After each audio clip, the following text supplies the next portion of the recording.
الحمد لله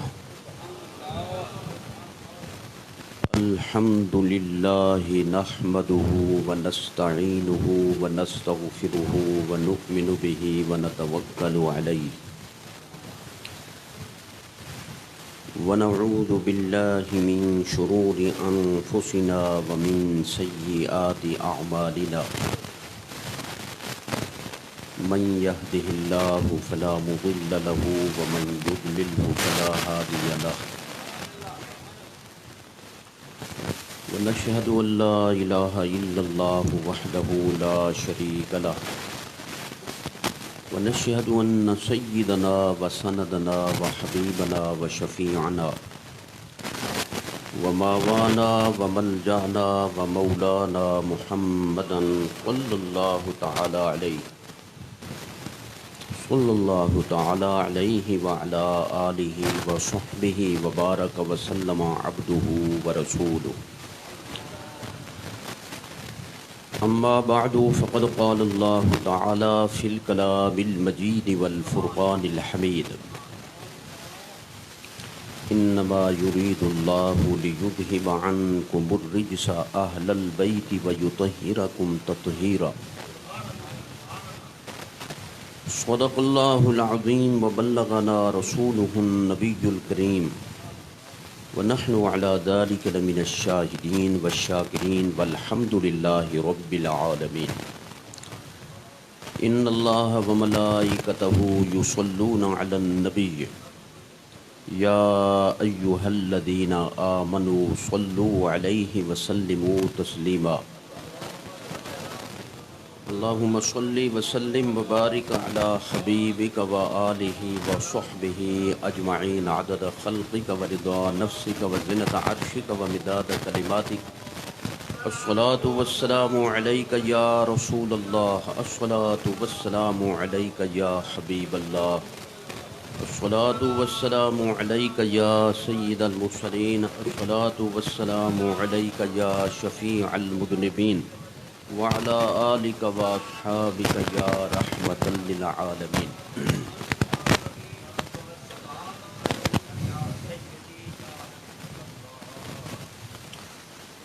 ان ایام کی مناسبت سے سورہ احزاب شریف کی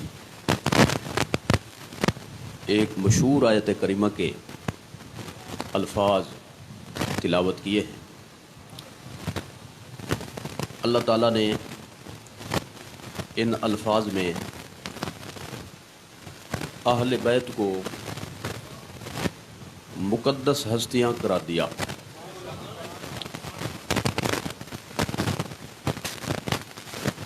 اور آیت کریمہ اس میں بالکل نص صریح ہے کہ جو اہل بیت نبی ہیں صلی اللہ تعالیٰ علیہ وسلم وہ ہر قسم کی خامی سے خرابی سے، وہ خرابی ظاہر ہو یا باطن، اللہ تعالیٰ نے ان کو تمام خرابیوں سے مقدس پیدا فرمایا۔ اب یہاں پر جو بات دیکھنے کی ہے وہ یہ ہے کہ اہل بیت سے مراد کون ہیں؟ اللہ تعالیٰ نے کن کو اہل بیت فرمایا؟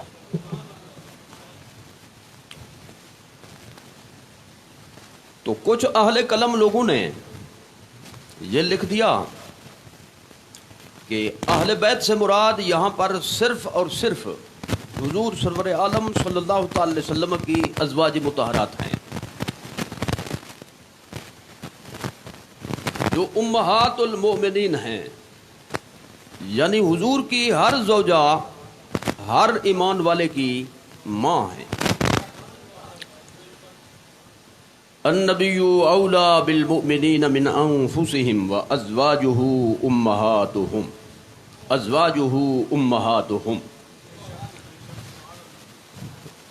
تو بعض نے یہ معنی کیا کہ اس آیت میں اہل بیت سے مراد حضور کی ازواج مطہرات ہیں، امہات المؤمنین رضوان اللہ تعالی علیہن اجمعین۔ اور کچھ مصنفین نے اہل قلم نے یہ لکھا اس آیت کی تفسیر کرتے ہوئے، تعویل کرتے ہوئے، اس آیت میں اہل بیت سے مراد 4 نفوس قدسیہ ہیں جن کو حضور سرور عالم صلی اللہ تعالی علیہ وسلم نے اپنی کالی کملی کے نیچے بٹھا کر یہ فرمایا تھا اللہم ہؤلاء اہل بیتی. اور دوسری روایت میں یہ آیت بھی پڑھی تھی انما یرید اللہ لیذھب عنکم الرجس اہل البیت ویطہرکم تطہیرا. وہ 4 نفوس قدسیہ کون ہیں جن کو سرکار نے اپنی کسا مبارک کے نیچے بٹھایا، عبا مبارک کے نیچے بٹھایا، جس کو ہم شال کہتے ہیں، گرمی کا اوپر اوڑھنے کا کپڑا، وزنی ہو تو کمبل، اور اگر مختصر ہو تو اس کو کمبل کے مقابلے میں کہتے ہیں کمبلی، اور کمبلی کے مخفف کو کہتے ہیں کملی. اور حدیث شریف میں موجود ہے یہ سیاہ رنگ کی تھی، صحیح مسلم شریف میں ہے، تو اس لیے اس کو کہتے ہیں کالی کملی. تو سرکار نے اس کمبلی مبارک کے نیچے حضرت مولا علی کو بٹھایا، سیدہ زہرا بطول کو بٹھایا، حضرت امام حسن مجتبی کو بٹھایا، اور حضرت شہید کربلا سیدنا امام حسین کو بٹھایا.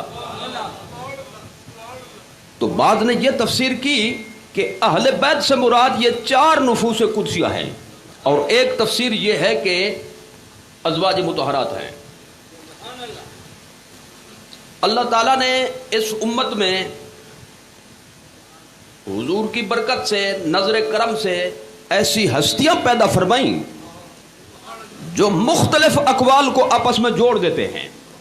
ایسا معنی کرتے ہیں کسی قول کا انکار لازم نہ آئے.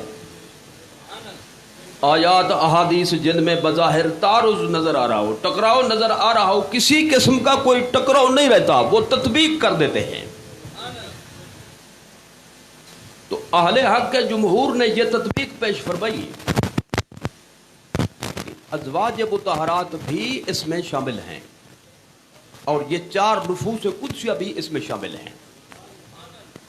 ازواج مطہرات بھی اہل بیت ہیں، اور یہ 4 نفوس قدسیہ جن کو حضور نے کالی کملی کے نیچے بٹھایا تھا یہ بھی اہل بیت ہیں. اب جو حضرات یہ کہتے ہیں کہ اس میں صرف یہ 4 حضرات ہیں، انہوں نے بھی ایک دلیل پیش کی، اور جو یہ کہتے ہیں کہ ازواج مطہرات مراد ہیں، انہوں نے اپنی دلیل پیش کی. میں اس کو ذرا تھوڑا سا صاف کرنا چاہتا ہوں. جنہوں نے کہا ازواج مطہرات مراد ہیں اہل بیت سے، وہ کہتے ہیں اس آیت کے سیاق و سباق کو پڑھو. سیاق و سباق کا مطلب یہ ہوتا ہے پہلے دیکھو مضمون کیا چل رہا ہے، اور پھر اس سے آگے بھی دیکھو یہ مضمون کس کے متعلق ہے. تو جو حضرات قرآن شریف پڑھے ہوئے ہیں وہ قرآن شریف اٹھا کر تلاوت کر کے، قرآن شریف کی زیارت کر کے اس کو دیکھ سکتے اپنی سر کے آنکھوں سے کہ بات پیچھے چل رہی ہے، اور مخاطب ہیں حضور کی ازواج مطہرات. اللہ تعالیٰ نے حضور کی ازواج سے خطاب فرمایا، یا ایھا النبی قل لازواجک ان کنتن تردن الحیاۃ الدنیا وزینتها. پھر اگلی آیت میں فرمایا وَإِن كُنتُنَّ تُرِدْنَ اللَّهَ وَرَسُولَهُ. اور پھر تیسری آیت میں فرمایا یا نساء النبی، یا نساء النبی. حضور کی ازواج مطہرات سے خطاب ہو رہا ہے. اور پھر اگلی آیت میں فرمایا وَمَن يَقْنُتْ مِنكُنَّ. اور پھر اس کے بعد والی آیت میں فرمایا یا نساء النبی لستن کاحد من النساء. تو یہ خطاب کرتے کرتے کرتے فرمایا انما یرید اللہ لیذھب عنکم الرجس اہل البیت ویطہرکم تطہیرا. اور پھر اس کے بعد فرمایا واذکرن ما یتلی فی بیوتکن من آیات اللہ. پھر خطاب ہو رہا ہے ازواج مطہرات سے. تو جو یہ کہتے ہیں کہ لفظوں کی حد تک ازواج مطہرات مراد ہیں حضور کی جو مقدس بیویاں ہیں جن کو حضور کی ازواج کے طور پر خدا نے منتخب فرمایا، صلی اللہ تعالی علی حبیب محمد و آلہ و صحبہ و ازواجہ اجمعین، تو یہ وہ نفوس قدسیہ ہیں کیونکہ آگے پیچھے ان سے بات ہو رہی ہے۔ جو یہ کہتے ہیں کہ اس سے مراد یہ 4 نفوس قدسیہ ہیں جن کو حضور نے اپنی پاک کالی کملی کے نیچے بٹھایا تھا، انہوں نے بھی ایک آیت پیش کی ہے، ایک حدیث پیش کی انہوں نے۔ رسول اللہ صلی اللہ تعالی علیہ وسلم آپ جب کالی کملی مبارک کے نیچے ان حضرات کو بٹھا کر یہ دعا فرما رہے تھے اور آیت پڑھ رہے تھے، انما یرید اللہ لیذھب عنکم الرجس، آخر تک امہات المؤمنین میں ان میں سے ایک زوجہ مطہرہ حضرت ام سلمہ رضی اللہ تعالیٰ عنہ، ام المؤمنین حضرت ام سلمہ، وہ ساتھ تشریف فرما تھیں، تو انہوں نے عرض کی حضور اس کالی کملے کے نیچے میں بھی آ جاؤں، میں بھی نیچے بیٹھ جاؤں؟ انہوں نے سوچا موقع بڑا غنیمت ہے، انوار تقسیم ہو رہے ہیں، رسول اللہ صلی اللہ علیہ وسلم سایہ رحمت اوپر فرما رہے ہیں، اور یہ رحمت ہی تھی، کالی کملی رحمت ہی تھی۔ میں چلو بات آ گئی تھی، ایک جملے میں اس کا بھی جلدی ذکر کر دوں۔ ایک دفعہ حضرت ام المومن عائشہ صدیقہ نے رسول اللہ صلی اللہ علیہ وسلم کی اوپر جو اوڑھنے والی یہ چادر مبارک تھی اوڑھ لی، جب اوڑھی تو ایسے لگا جیسے بارش ہو رہی ہو، عرض کی حضور نہ بادل جی اور نہ کوئی بارش کے برسنے کی جگہ، تو مجھے تو ایسا لگتا ہے جیسے بارش ہو رہی ہو۔ فرمایا یہ بارش اس چادر کی وجہ سے ہے، انوار کی بارش ہے۔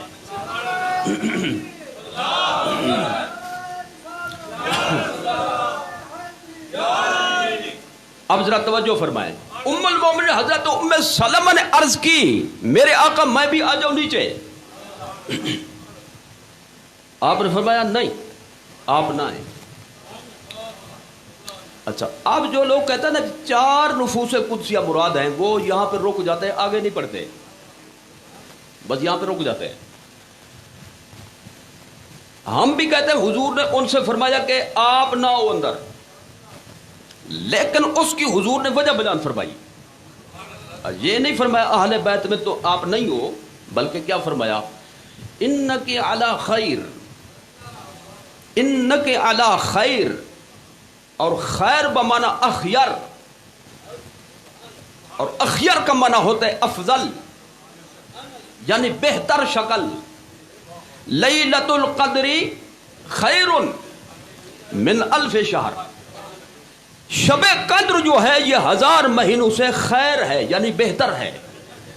ایک بندہ 1000 مہینے رات دن عبادت کرتا رہے، اللہ فرماتے ہیں میرے محبوب کا پاک امتی، یعنی عقیدے کے اعتبار سے صحیح العقیدہ غلام، وہ شب قدر میں جا کر عبادت کر لے، 1000 مہینے کی عبادت ایک طرف اور شب قدر میں کی جانے والی عبادت ایک طرف۔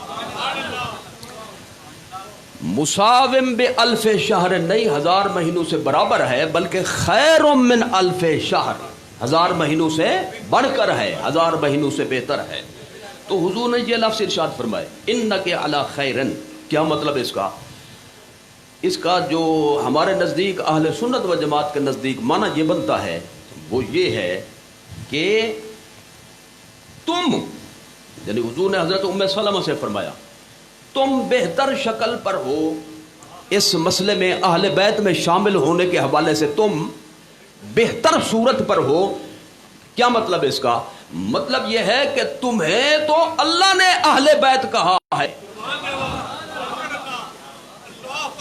ان کو تو میں شامل کر رہا ہوں، یہ مطلب ہے اس کا۔ تم بہتر شکل پر ہو کہ اللہ نے تمہیں اہل بیت براہ راست کہا، اور اس شرف میں علی کو میں نے شامل کیا۔ زہرا کو میں نے داخل کیا, حسنین کریمین کو دعا کر کے میں نے شامل کیا. تو ثابت ہوا ازواج مطہرات بھی نبی کے اہل بیت ہیں, اور یہ 4 نفوس قدسیہ بھی حضور کے اہل بیت ہیں. میں اس کی ایک چھوٹی سی نظیر پیش کر دوں کہ اہل بیت کا اطلاق زوجہ پر بھی ہوتا ہے. اس کی میں قرآن سے نظیر پیش کر دوں, سیاق و سباق بھی اس کی دلیل ہے. حضرت ابراہیم علیہ السلام کے پاس فرشتوں کی جماعت آ گئی. سورہ ہود کا مطالعہ فرمائیں, جو 12ویں پارے میں ہے سورہ ہود شریف, اس میں حضرت سیدنا ابراہیم علیہ السلام کا قصہ ہے, واقعہ ہے ان کا, کہ ایک مجرم قوم کو عذاب دینے کے لیے اللہ تعالیٰ نے فرشتوں کا ایک گروہ نازل فرمایا زمین پر, جاؤ اس مجرم قوم کو سزا دو. انہوں نے کہا ٹھیک ہے, جیسے یا اللہ ہمارے مالک تیرا حکم ہو, جاتے ہیں ابھی تیرے حکم کی تعمیل کرتے ہیں. تو فرمایا جا تو ویسے رہے ہو, اس راستے سے جانا جہاں میرے خلیل کا ڈیرا ہے, ان کو ایک پیغام بھی دے دینا, ایک خوشخبری دے دینا. جیسے وہ ایک اہل محبت نے ایک نعت بنائی, اس نے یہ کہا ویندی تا اوے پئی آئی باد سبا مدینے دکھیاں دے حال چائی ون دیوی سنا مدینے. یعنی ہوا سے وہ مخاطب ہے, کہہ رہا ہے جا تو ویسے رہی ہو, جانا تو تم نے ویسے ہی ہے, یہ ہمارا جو ہے عاشقوں کا پیغام بھی محبت والا دے دینا, سلام پیش کر دینا. تو اللہ تو اس سے پاک ہے, میں نے مثال پیش کی جی, اللہ تو مالک ہے, وہ دکھی ہونے سے پاک جی. میں نے صرف ایک مثال پیش کی ہے مناسبت کی وجہ سے. فرمایا جا تو ویسے رہے ہو, میرے خلیل کو ایک خوشخبری دینا. خوشخبری یہ ہے کہ آپ لوگ بڑھاپے میں ہو, آپ بھی اور آپ کی زوجہ مطہرہ بھی بالکل اولاد ہونے کی جو عمر ہوتی ہے وہ ختم ہو چکی ہے, لیکن اس بڑھاپے میں آپ کو بیٹا دوں گا, اور صرف بیٹا نہیں بلکہ پوتا بھی ساتھ. یعنی یہ خوشخبری کہ وہ بیٹا بڑا ہوگا, جوان ہوگا, شادی ہوگی, اس کا بھی بیٹا ہوگا. فبشرناها باسحاق ومن وراء اسحاق یعقوب. واقعہ بڑا مشہور ہے, میں ذرا اس کو سارا بیان کروں ٹائم لگے گا, جو حصہ بیان کرنا چاہتا ہوں اس کو سماعت فرمائیں. حضرت خلیل اللہ علیہ السلام کو جب یہ خوشخبری ملی, آپ کی زوجہ مطہرہ ساتھ کھڑی تھیں, ان کو بھی ظاہر ساتھ ملی جی. تو وہ کہنے لگیں قالت یا ویلتا االد وانا عجوز وهذا بعلی شیخا ان هذا لشیء عجیب. کہنے لگے ہے تو بڑی تعجب کی بات, اس عمر میں ہمیں بچہ ہو جائے, میں اتنا بوڑھی اور میرے سر کے تاج اتنے سن رسیدہ, اس عمر میں بچہ ہو جائے, ہے تو بڑے تعجب کی بات. اب اس مقدس جماعت نے, فرشتوں نے یہ جواب دیا قالوا اتعجبینا, قالوا اتعجبینا, سب نے کہا تعجب کیسے کرتی ہو, ہم تھوڑا کہہ رہے ہیں, یہ تو مالک کا فیصلہ ہے, یہ تو اللہ تعالیٰ نے فرمایا ہے. تو سلسلہ کلام میں انہوں نے یہ بات کہی رحمت اللہ وبرکاتہ علیکم اہل البیت, رحمت اللہ علیکم وبرکاتہ اہل البیت, اے خلیل کے اہل بیت, اے خلیل کی زوجہ, ہماری دعا ہے خدا کی رحمت برکتیں جس طرح آپ پر ہو رہی ہیں اسی طرح ہوتی رہیں. اہل بیت کا اطلاق زوجہ پر موجود ہے, آیت سے ثابت ہوا جی. تو ازواج بھی اہل بیت ہیں, اور رسول اللہ صلی اللہ علیہ وسلم نے ان 4 حضرات کو بھی اس میں شامل کیا. تفصیل اس کی یہی ہے, حضور صلی اللہ علیہ وسلم نے جو شامل نہیں تھے ان کو شامل فرمایا. اللہ تعالیٰ سے دعا فرمائی یا اللہ ان کو بھی اس شرف میں شامل فرما دے, اور یہ حضور کا اعزاز ہے, حضور کا اعزاز ہے. کوئی کسی فضیلت میں شامل نہ ہو, حضور کو اللہ نے یہ اختیار دیا, اعزاز عطا فرمایا. اگر آپ کہہ دیں کہ میں نے شامل کیا تو وہی میرا فیصلہ ہوگا.